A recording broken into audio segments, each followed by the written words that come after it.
تو ہم پڑھ رہے تھے چیپٹر 13 جو بک کا لاسٹ چیپٹر ہے، اور اس 13 چیپٹر میں ہم نے کیا پڑھنا ہے، یہ ہے سب سے پہلی بات۔ تو اس میں شاید آپ کو پتا ہو کہ کچھ اس میں پاکستان اسٹڈیز کے متعلق چیزیں آتی ہیں جو ایم سی کیوز بھی ہیں، رائٹ یا نہیں؟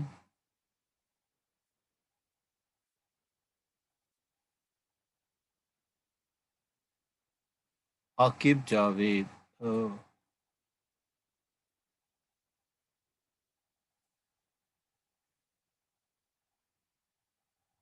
صحیح ہے یا نہیں؟ یس سر۔ تو پاکستان اسٹڈیز کے متعلق کیا چیزیں اس میں شامل ہیں؟ تو دراصل کچھ ایسی چیزیں ہیں جو آپ نے ضرور پڑھی ہوں گی، لیکن یاد رکھنا مشکل ہوتا ہے اسٹوڈنٹ کے لیے، اس لیے وہ زیادہ تر یاد ہی نہیں کرتے۔ جیسے دنیا کی پاپولیشن ہے، یعنی ورلڈ کی پاپولیشن، کہ ورلڈ کی پاپولیشن کتنی ہے، کیا آپ کو پتا ہے؟ ہماری بک کے مطابق جو پاپولیشن ہے وہ کم ہے، لیکن ایکچولی پاپولیشن زیادہ ہے۔ ایسا ہے یا نہیں ہے؟ اس لیے کہ یہ بک جو ہے وہ 2010 میں لکھی گئی تھی، یہ نئی بک نہیں ہے۔ تو اس وجہ سے ابھی ہم یہ نہیں کہہ سکتے کہ اس میں کیا ہوا اور اس میں کیا نہیں ہوا۔ دیکھیے، کہتے ہیں دنیا کی پاپولیشن جو تھی وہ 1 بلین کب تھی؟ کتنی؟ 1 بلین۔ ویسے 1 بلین میں کتنے زیرو ہوتے ہیں؟ ویسے تو ہماری مرضی ہے جتنے بھی لگا دیں، جیسے 1 کے ساتھ اگر ہم 3 زیرو لگائیں تو وہ 1000 ہو جاتا ہے، اور اگر 3 اور لگا دیں تو وہ 1 ملین ہو جاتا ہے، اور اگر 3 اور لگا دیں تو پھر 1 بلین ہو جاتا ہے۔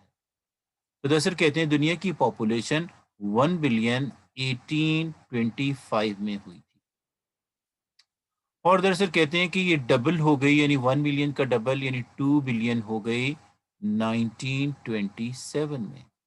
تو 1825 سے لے کر 1927 تک 102 ایئرس ہوتے ہیں، یعنی 102 سال۔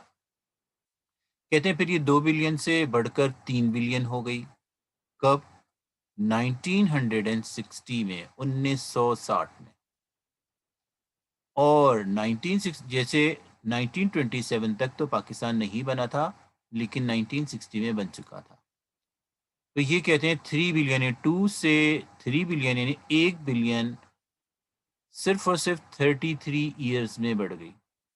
پہلے 1 بلین جو ہے یعنی 1 سے 2 ہوا تھا، یعنی 1 بلین جو ہے وہ 102 ایئرز میں ہوئے تھے، جبکہ 3 بلین یعنی 1 بلین کا ہی اضافہ ہے، لیکن یہ کم ہو کر ٹائم 33 ایئرز ہو گیا۔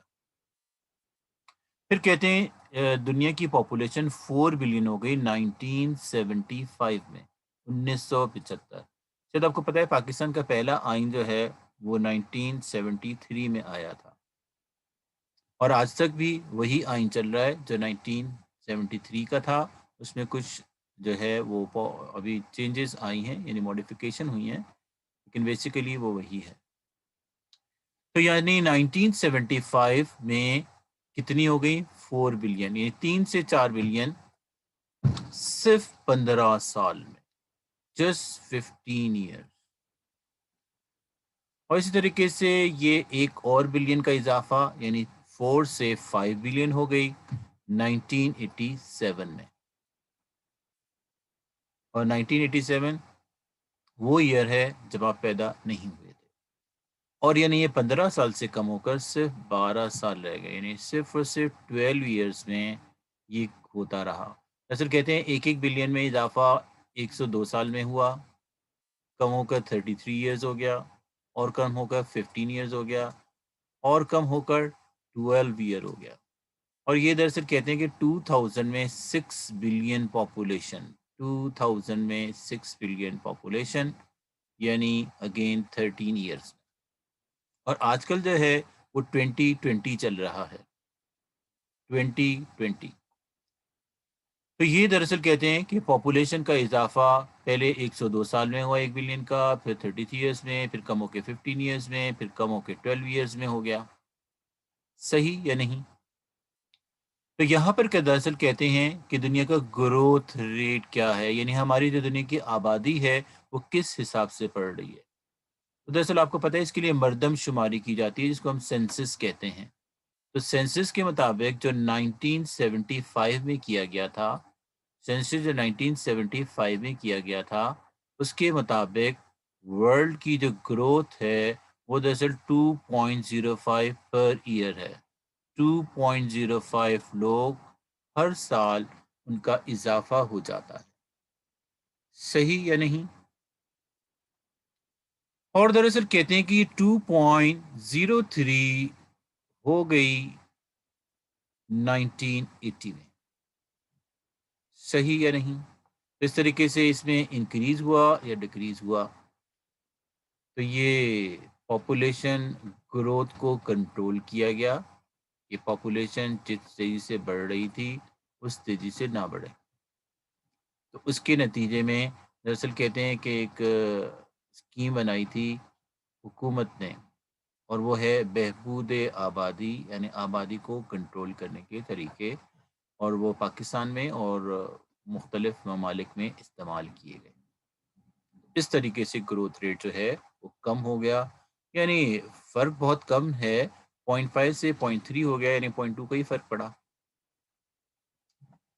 تو یہ پاپولیشن کے متعلق کہ بھئی پاپولیشن کتنی تھی، اب کتنی ہے.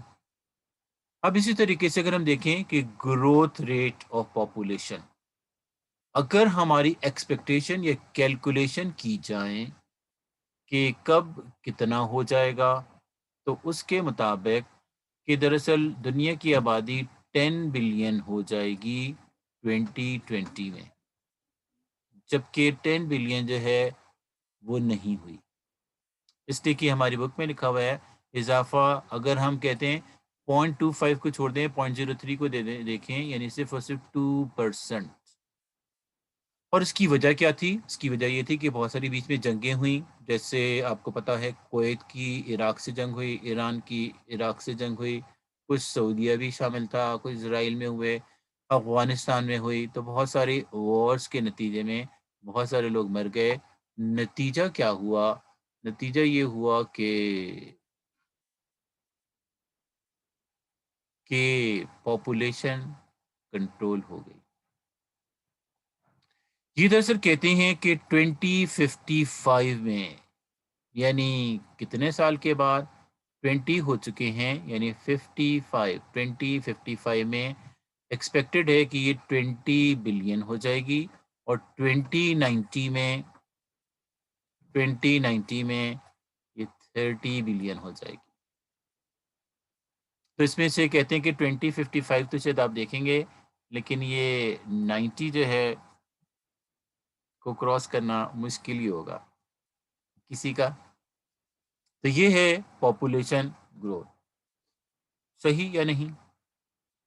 اگر ہم دیکھیں اسی لحاظ سے کہ اگر یہ پاپولیشن گروتھ ریٹ جو ہے وہ ایگزیکٹلی 1.8 پر ایئر ہے، 1.8 کا کیا مطلب ہوتا ہے؟ تو دراصل اس کے اندر کچھ میتھس بتایا گیا ہے کہ وہ میتھس یہ بتاتا ہے کہ کیا ہوگا. میتھس یہ بتاتا ہے کہ کیا کچھ ہم کیلکولیٹ کر سکتے ہیں. کہتے ہیں کہ اگر 1.8% پر ایئر کے حساب سے آبادی بڑھ رہی ہو تو 95 ملین لوگ جو ہیں وہ ہر سال بڑھ جاتے ہیں، یعنی دنیا کی آبادی میں 95 ملین کا اضافہ ہر سال ہوتا ہے. اور اسی طریقے سے کہتے ہیں کہ 6 بلین جو ہیں پاپولیشن، وہ دراصل کہتے ہیں کہ ہو جائے گی 6 بلین ایکسپیکٹڈ تھی 2000 میں. اسی طریقے سے کہتے ہیں کہ 40 ایئرز میں یہ کتنی زیادہ ہو جائے گی. تو دراصل یہ پہنچ جائے گی، جیسے یہاں پر دیا ہوا ہے کہ اس کا اضافہ ہوتا رہے، تو 2090 تک کی پاپولیشن جو ہے وہ بتائی گئی ہے کہ کتنی ہو جائے گی یا کتنی ایکسپیکٹڈ ہے. اسی طریقے سے اگر یہی چیز پاکستان کے لحاظ سے دیکھی جائے تو پاکستان میں ایسا کیا ہو رہا ہے؟ کہ پاکستان میں ایسا کچھ ہو رہا ہے یا نہیں، یا ہونے کی توقع ہے یا نہیں؟ تو پاکستان کے لحاظ سے اگر دیکھا جائے تو اس میں یہ بتایا گیا ہے کہ ایسا پاکستان کے ساتھ کیا ہو رہا ہے کہ آیا وہ دنیا کی پاپولیشن گروتھ کے ساتھ چل رہا ہے یا نہیں۔ دنیا کی پاپولیشن کی ابھی جو ہے وہ 1.8 ہے، اگر 1.8 کو ہم راؤنڈ فگر کر لیں تو یہ 2 ہو جاتی ہے، اگر ہم اسے راؤنڈ فگر کر لیں تو یہ 2 ہو جاتی ہے۔ لیکن پاکستان کا جو گروتھ ریٹ ہے وہ دنیا کے گروتھ ریٹ سے زیادہ ہے، اور وہ ہے 3% پر اینم۔ 3% per annum. دنیا کی ایوریج پاپولیشن کی 2% ہے، جبکہ ہمارے ملک کی 3% ہے۔ اس کا مطلب یہ ہے کہ آبادی زیادہ تیزی سے بڑھ رہی ہے۔ کہتے ہیں جب پاکستان آزاد ہوا تھا 1947 میں، تو پاکستان کی آبادی اس وقت 32.5 ملین تھی، اور اس طریقے سے 1986 کی مردم شماری کے مطابق یہ 100 ملین ہو گئی، یعنی مور دین 3 ٹائمز، یعنی 3 گنا اضافہ۔ اسی وجہ سے ہم کہتے ہیں کہ اضافہ 3% ہے۔ کہتے ہیں 2004 میں آبادی جو ہے وہ دراصل 160 ملین تک پہنچ گئی، اور اسی طریقے سے ایکسپیکٹ کیا جاتا ہے کہ 2025 تک یہ 300 ملین تک پہنچ جائے گی، اگر 3% کے حساب سے ہی اضافہ ہوتا رہا۔ تو یہ کوئی الارمنگ پوزیشن ہے یا اچھی بات ہے؟ یہ تو سوچنے کی بات ہے، صحیح یا نہیں۔ اس طریقے سے یہ جو بہت سارے گروتھ کے کنٹرول کے ریٹس ہوتے ہیں یا طریقے ہوتے ہیں، اس میں سے کچھ ایسے بھی ہیں جو آپ کو شاید پتہ ہو کہ ورلڈ میں استعمال کیے جا رہے ہیں۔ بہت سو کا یہ خیال ہے کہ آج کل جو کرونا ہے وہ بھی پاپولیشن کنٹرول کی ایک کڑی ہے کہ پاپولیشن کو کنٹرول کیا جائے، اور دراصل ورلڈ کی پاپولیشن یہ ہے کہ آہستہ آہستہ جتنی پاپولیشن بڑھتی رہے گی، ریسورسز اتنے کم ہوتے رہیں گے اور پولوشن اتنا زیادہ ہوگا۔ تو دراصل کہتے ہیں کہ ایگزام میں کبھی کبھی ریزن آتا ہے کہ آبادی کے بڑھنے سے پولوشن کا کیا تعلق ہے، what is the relation between population and pollution. اس طریقے سے اگر ہم کہتے ہیں کہ more is the population more will be the pollution, کہ جو آلودگی ہے وہ زیادہ ہو جائے گی اگر آبادی زیادہ ہوگی۔ تو اس کی کیا وجہ ہے؟ آپ کو اس کی کیا وجہ سمجھ آتی ہے کہ آبادی سے کیا کوئی تعلق ہے پولوشن کا یا نہیں؟ اگر ہے تو کیا ہے؟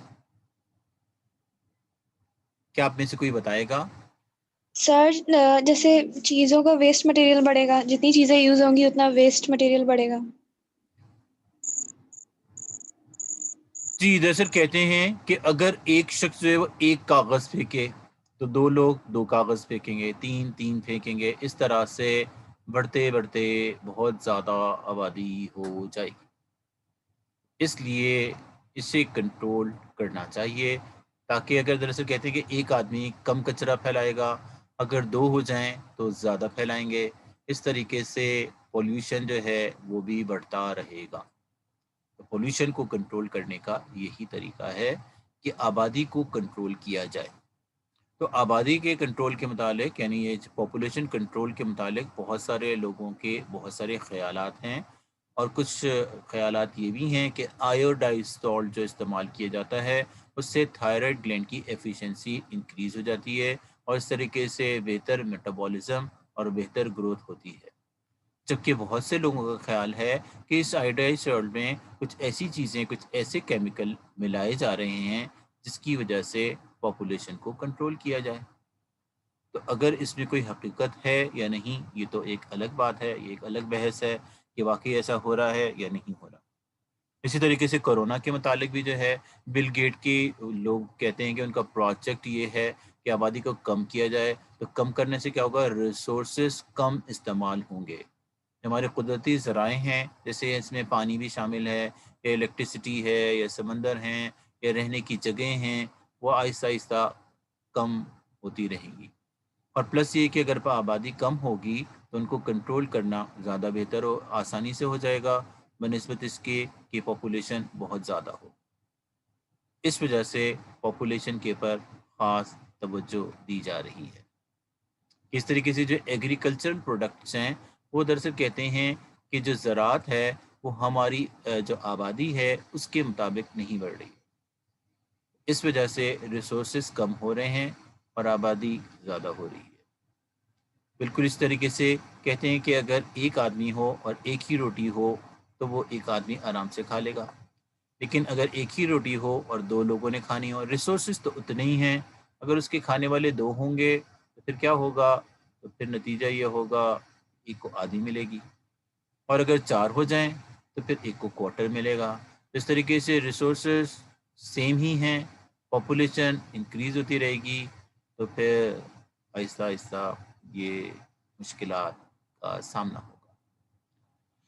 تو آگے چلنے سے پہلے ہمیں یہ پتہ ہونا چاہیے وہ یہ ہے کہ مورٹیلٹی کسے کہتے ہیں۔ مورٹیلٹی کا لفظ ہم استعمال کرتے ہیں ڈیتھ ریٹ کے مطابق، یعنی مرنے جو ہے اس کا ریشیو کیا ہے، مرنے والوں کا یعنی ڈیتھ ریشیو۔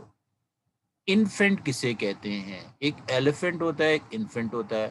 انفینٹ جو ہوتا ہے ملک فیڈر کو کہتے ہیں، جو دودھ پیتے بچے ہوتے ہیں، جیسے یہ 3 کی تصویر میں نے لگائی ہے، یہ ملک فیڈر ہیں، یعنی دودھ پینے والے بچے جن کو شیر خوار کہتے ہیں۔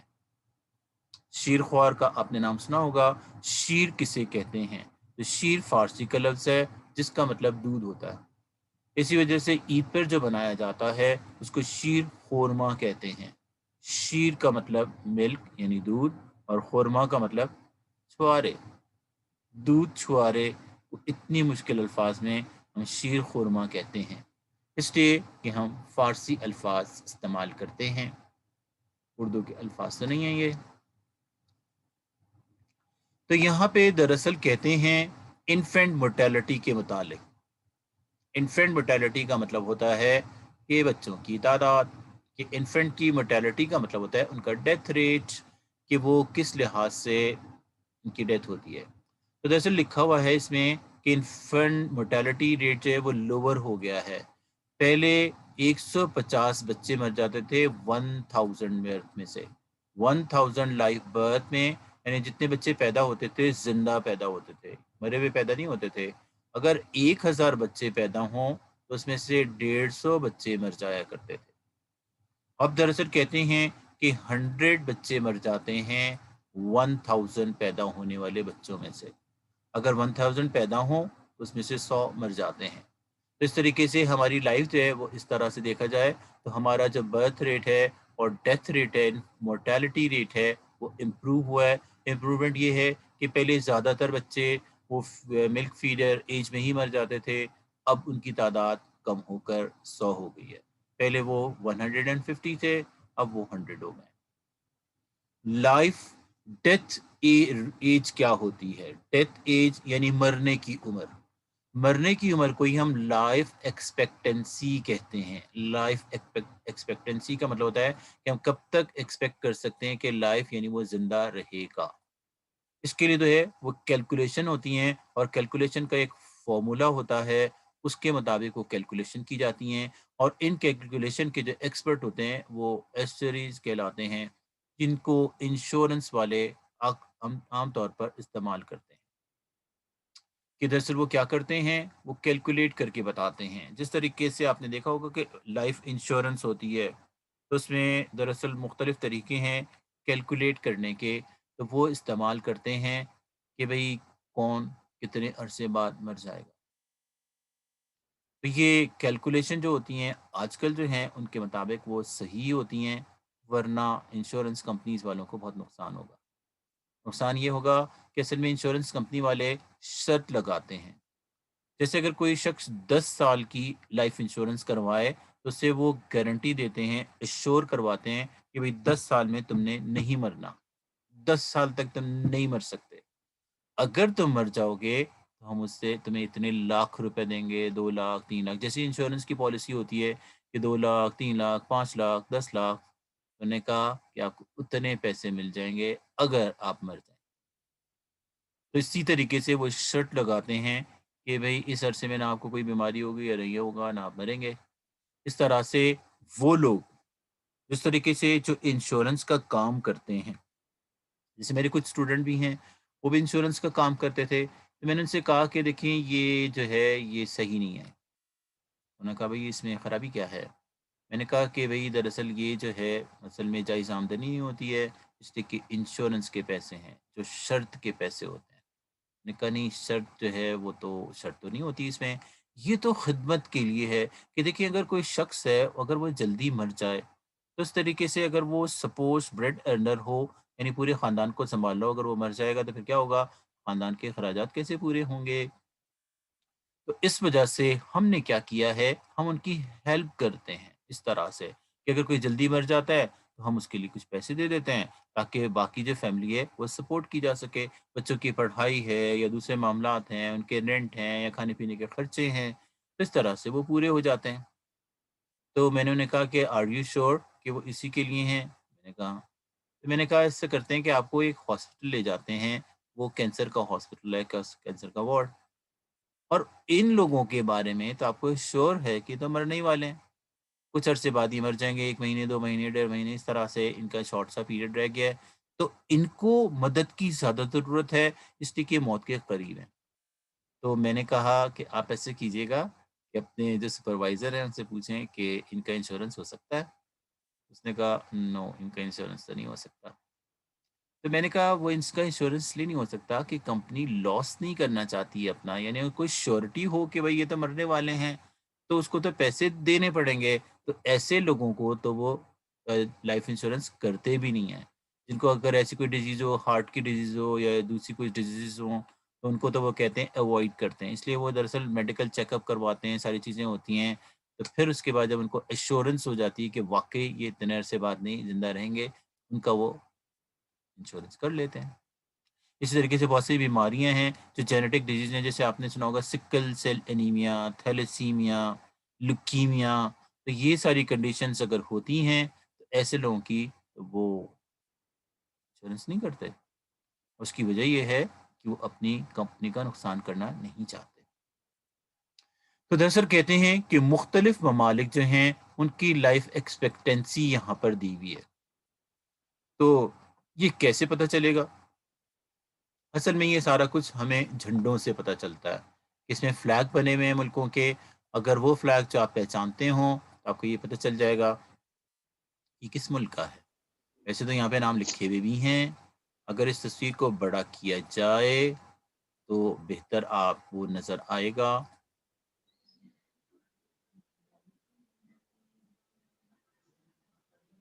یہ مختلف ممالک جو ہیں ان کے بارے میں لکھا ہوا ہے، جیسے یہ جو ہے 79 کا مطلب ہوتا ہے یہ یونائٹڈ اسٹیٹس کی لائف ایکسپیکٹنسی ہے، کہ وہاں پر لوگ جو ہوتے ہیں ایوریج ایج، یہ دراصل ہم نے جو کیلکولیٹ کی ہیں یہ ایوریج ایج ہیں۔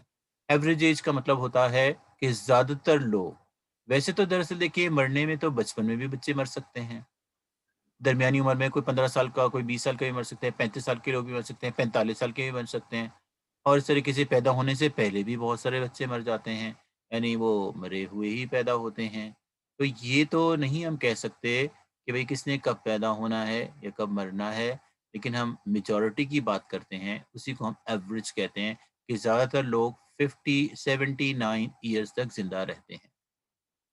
اور یہ یونائٹڈ کنگڈم کا جھنڈا ہے، اگر آپ دیکھیں تو ان کی لائف ایکسپیکٹنسی اور زیادہ ہے، یعنی 81 سال تک رہتے ہیں۔ یہ جرمنی ہے، ڈنمارک ہے، اس میں بھی ایسے ہی ہے۔ یہ ریپبلک آف کوریا ہے، کوریا کا جھنڈا 82%، یہاں سے لے کے یہاں تک یہ 82 ہیں۔ اس کے اندر جو ہے وہ کوریا ہے، فرانس ہے، آسٹریلیا ہے۔ پھر یہ 83 تک پہنچتی ہے، کس کی عمر؟ یہاں پہ یہ سنگاپور ہے۔ اس کے بعد یہ ہانگ کانگ ہے، اور اس میں چائنا بھی شامل ہے، کہ ہانگ کانگ کا بھی یہی ہے، چائنا کا بھی یہی ہے۔ تو یہ کہتے ہیں کہ ان کی لائف ایکسپیکٹنسی 84 ہے۔ ویسے تو نہیں، یہ نام بھی یہاں پہ ہی شامل کرنا چاہیے تھا کیونکہ یہ دونوں سیم ہیں، 84، اور وہ ہے جاپان۔ جاپان جو ہے اس کی لائف ایکسپیکٹنسی ان سب میں زیادہ ہے، یعنی 84۔ ویسے جاپنیز اور چائنیز جو ہیں وہ تقریباً برابر ہی ہیں، Japanese as well as Chinese. تو ان کی لائف ایکسپیکٹنسی بہت زیادہ ہے، یعنی یہ بہت زیادہ عرصے تک زندہ رہتے ہیں، جبکہ باقی لوگ اتنے عرصے تک زندہ نہیں رہتے، یا دوسرے ممالک کے جو لوگ ہوتے ہیں وہ اتنے زندہ نہیں رہتے۔ اس لحاظ سے اگر ہم دیکھیں پاکستان کی کیا پوزیشن ہے، تو یہاں پر لکھا ہوا ہے پاکستان کے متعلق کہ پاکستان میں جب پاکستان آزاد ہوا تھا تو 1947 تھا۔ تو یہاں پہ لکھا ہوا ہے کہ 1947 جب پاکستان آزاد ہوا تھا تو پاکستان کی لائف ایکسپیکٹنسی بہت کم تھی، یعنی ایوریج زیادہ تر لوگ 37 ایئرس میں مر جایا کرتے تھے۔ اب حالات بہتر ہو گئے ہیں۔ اب دراصل کہتے ہیں کہ اب یہ انکریز ہو کر 53 خواتین میں اور 55 مردوں میں ہو گئی ہے۔ اس لحاظ سے اگر دیکھا جائے کہ مرد زیادہ زندہ رہتے ہیں، عورتیں کم۔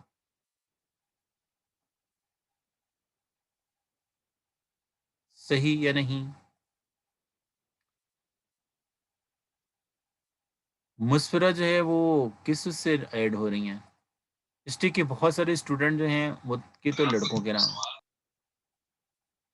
پتا نہیں سر، وہ مسفرہ شیخ کے ہی نام سے ہوں گی۔ تو مسفرہ شیخ کے نام سے تو میرے پاس ابھی کوئی آئی نہیں رہا۔ ایک عاقب جاوید ہے جس کو میں نے ایڈ نہیں کیا، بس ہی از آن ویٹنگ نام کی وجہ سے۔ اگر مسفرہ جو ہے یہاں پہ تو ابھی میرے پاس نہیں ہے، ان سر کی دیکھیں ہو ریکویسٹ نہیں سکتا ہے آئی، کریں۔ ریکویسٹ ان کی نہیں آئی ہے ایڈ ہونے کی۔ دیر مائٹ بی اچھا سم ریکویسٹ، تو I will consider it. Okay sir. اب آئیے مسفرہ 5110۔ جی تو دراصل کہتے ہیں کہ یہ امپروو ہو گئی ہے یا نہیں۔ پہلے 37 ایئرز میں لوگ مر جایا کرتے تھے، اب دراصل 55 ایئرز تک چلتے ہیں۔ ٹھیک ہے یا نہیں؟ تو یہ تھا population, mortality rate, life expectancy, world growth rate and Pakistan growth rate. تو اس طریقے سے ایم سی کیو میں پوچھا جاتا ہے کہ ورلڈ گروتھ ریٹ کتنا ہے، تو ورلڈ کا گروتھ ریٹ 2% ہے، پاکستان کا گروتھ ریٹ جو ہے وہ 3% ہے۔ اور اس طریقے سے پاکستان کی جو اب لائف ایکسپیکٹنسی ہے وہ امپروو ہو گئی ہے فرام انڈیپینڈنس، کہ جب وہ انڈیپینڈنس ہوئی تھی، یعنی آزادی ملی تھی پاکستان کو، اس کے لحاظ سے یہ اب بہتر ہو گئی، اور یہ اور بڑھ گئی ہے اس لیے کہ یہ بھی پرانی ہے، یہ 2010 یعنی 10 سال پرانا ہے۔ اب اس کے اندر مزید امپروومنٹ ہو چکی ہوگی، ایکسپیکٹڈ تو یہی ہے، باقی نہیں بھی ہو سکتی ہے، اس لیے کہ جو کیلکولیشنز ہیں یہ ہسٹورینز کرتے ہیں اور وہی بتاتے ہیں۔ جو دراصل ہمارے جو ٹاپکس ہیں جو اس میں ہم نے پڑھنے ہیں وہ ہے پولیوشن۔ تو دراصل پہلے آپ کو پولیوشن کی ڈیفینیشن پتہ ہونی چاہیے کہ پولیوشن کی ڈیفینیشن کیا ہے۔ ایک دراصل اسٹوڈنٹ تھا، میں نے اس سے پوچھا پولیوشن کسے کہتے ہیں، اس نے کہا آلودگی۔ میں نے دوسرے سے پوچھا آلودگی کسے کہتے ہیں، کہنے لگے شاید آلو دینے کو کہتے ہوں گے۔ تو دراصل آلودگی آلو دینے کو نہیں کہتے۔ تو یہاں پہ سب سے پہلے جو پولیوشن کی ڈیفینیشن ہے، چاہے پولیوشن کوئی بھی آئے اس سے آپ نے یہی ڈیفینیشن لکھنی ہے، وہ یہ ہے کہ اینی انڈیزائربل چینج، ایسا کوئی چینج جو ڈیزائربل نہ ہو، یا جو ہمیں پسند نہ ہو، یا جو ہم چاہتے نہ ہو، ایسا کوئی چینج آ جائے، چاہے وہ چینج کوئی فزیکل چینج ہو، چاہے وہ کوئی چینج کیمیکل چینج ہو، چاہے وہ کوئی چینج بایولوجیکل چینج ہو۔ تو دراصل کہتے ہیں کہ اگر کوئی فزیکل، کیمیکل یا بایولوجیکل چینج آ جائے تو اسے ہم کہتے ہیں pollution, any undesirable change. Biological کا مطلب ہوتا ہے لیونگ آرگینزم میں کوئی چینج آ جائے، یعنی پلانٹس اور اینیملس اور ہیومنس اور ان کی بات کی جا رہی ہے۔ کیمیکل کا مطلب ہوتا ہے کوئی کیمیکل چینج آ جائے، کوئی کیمیکل ایڈ ہو جائے، کوئی پوائزن سبسٹنسز ایڈ ہو جائیں۔ اور یہ ہے کوئی فزیکل چینج آ جائے، فزیکل چینج یعنی کوئی گریوٹی میں چینج آ جائے، کوئی فزیکل فورسز ہوتے ہیں ٹیمپریچر میں چینج آ جائے، ہیومیڈیٹی میں چینج آ جائے، تو یہ سارے فزیکل چینجز ہیں. کوئی فزیکل چینج آ جائے، کوئی کیمیکل چینج آ جائے، کوئی بایولوجیکل چینج آ جائے، کس میں؟ کوئی بھی انڈیزائریبل چینج. اگر ہم لینڈ پولوشن یعنی زمین کے پولوشن کی بات کریں تو یہاں پہ ہم ایڈ کر دیتے ہیں سوئل اور land. Any undesirable change physical, chemical اور بایولوجیکل ان سوئل اور land is known as land یا سوئل پولوشن. اسی طریقے سے یہاں پر اگر ہم ایئر کر دیں تو پھر یہ ہو جائے گا any undesirable change in any undesirable physical, chemical اور biological change in the air is air pollution. تو جو پولوشن ہے وہ کی تو ڈیفینیشن میں نے آپ کو بتا دی کہ کوئی بھی ایسا چینج جو ہم نہیں چاہتے، جو ہمیں پسند نہیں ہے، جو ہم ان لائک کرتے ہیں، وچ وی ڈونٹ لائک، اگر کوئی چینج آ جائے، چاہے وہ فزیکل ہو، چاہے وہ کیمیکل ہو، چاہے وہ بایولوجیکل چینج ہو، تو اس کو تو ہم پولوشن کہتے ہیں. پولوشن کو ہم نے دو گروپ میں ڈیوائڈ کیا ہے کہ دو قسم کے پولوشن ہوتے ہیں. لیکن یہ جو ہے چونکہ اب ہمارے بک میں جو ہے ہمارے جو کورس ہے اس میں ریڈیوس چیزیں ہو گئی ہیں، تو اس میں اب یہ گروپ تو ختم ہو گئے ہیں، لیکن ہمیں پھر بھی گروپ معلوم ہونے چاہیے کہ کون سے گروپ ہیں. جیسے پریکٹیکل میں اگر کسی اسٹوڈنٹ سے پوچھا جائے کہ پولوشن کے گروپ کون سے ہیں تو وہ کہتے ہیں پری میڈیکل اور پری انجینئرنگ ہوں گے. تو پری میڈیکل اور پری انجینئرنگ نہیں ہے. پہلا گروپ ہے وہ کہلاتا ہے میٹیریلسٹک پولوشن. میٹیریلسٹک پولوشن وہ پولوشن ہوتا ہے جو کسی مٹیریل یا میٹر میں ہوتا ہے. Materialistic pollution. اور دوسرا جو ہوتا ہے جو میٹر میں نہیں ہوتا اسے ہم کہتے ہیں نان میٹیریلسٹک پولوشن. اگر آپ میں سے کوئی مجھے میٹر کی ڈیفینیشن بتا دے تو اتنی اچھی بات ہے. کس کی definition? I need the definition of matter. ایک بچے نے کہا کہ اگر کوئی پریشان ہوتا ہے تو اس سے ہم کہتے ہیں what's matter with you. Sir, anything which occupies the space is called matter. Anything which occupy space and has some weight. جو کوئی اسپیس آکیوپائی کرتی ہے یا جس کا کوئی اپنا کوئی وزن ہوتا ہے اس کو ہم میٹر کہتے ہیں. تو میٹیریلسٹک پولوشن وہ پولوشن ہے جو کسی میٹر میں ہوتا ہے. تو جو میٹیریلسٹک پولوشن ہیں وہ تین قسم کے ہیں اور ہم نے تینوں ہی پڑھنے ہیں.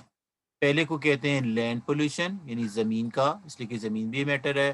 دوسرا ایئر پولوشن یعنی ہوا کا، فضائی آلودگی بھی جسے کہتے ہیں. اور تیسرا واٹر کا یعنی پانی کا پولوشن.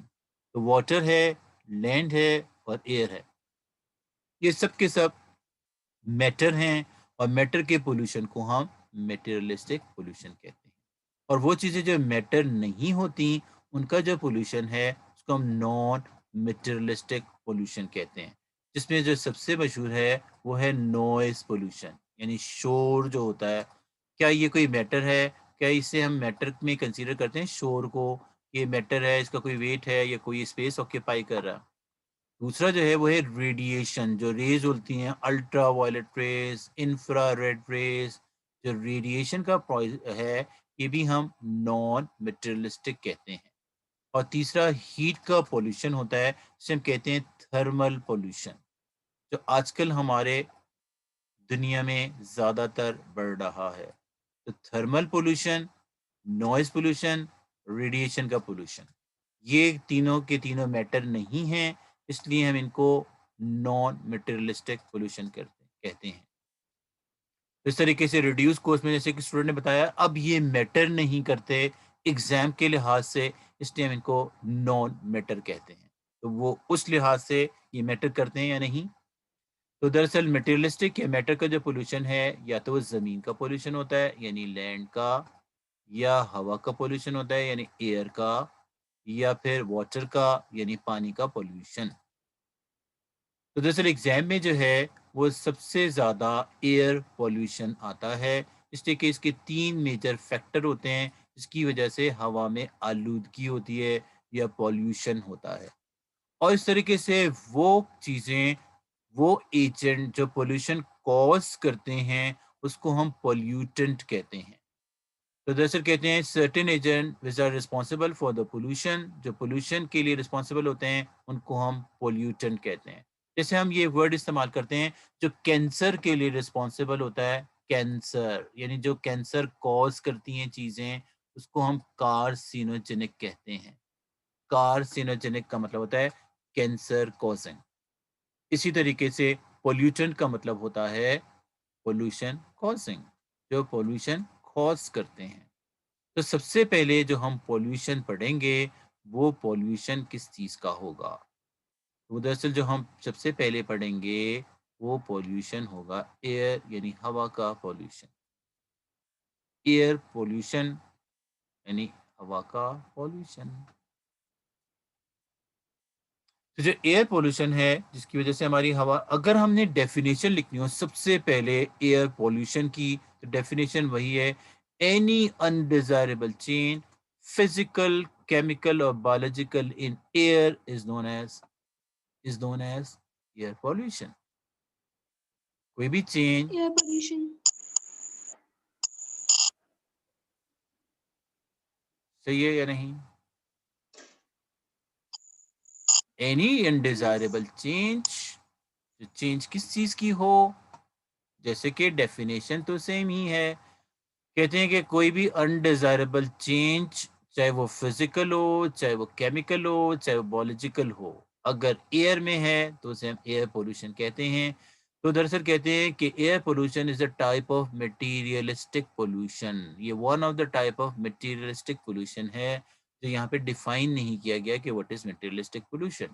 اور یہ ایگزام میں جو ہے وہ لانگ کوشچن کے طور پر بھی آتا ہے، اس لیے کہ یہ کافی بڑا سا ٹاپک ہے. ٹھیک ہے. تو دراصل کہتے ہیں کہ ایئر پولوشن کی وجہ سے بہت سارے ایکولوجیکل کرائسس، ایکولوجی کے جو کرائسس ہیں، یعنی ہمارے جو ایکو سسٹمس کی چینجز ہیں وہ ایئر کی وجہ سے ہوتی ہیں. اور یہ دراصل کہتے ہیں سب سے زیادہ ہاربل ایکولوجیکل کرائسس جو ہمارے ٹائم کے یا ہمارے دور کے ہیں وہ دراصل ایئر پولوشن ہے. اس طریقے سے ایئر کو پولیوٹ کرنے والے کون سے ایجنٹ ہیں، کون سے کیمیکلز ہیں جو اس کے لیے رسپانسبل ہوتے ہیں.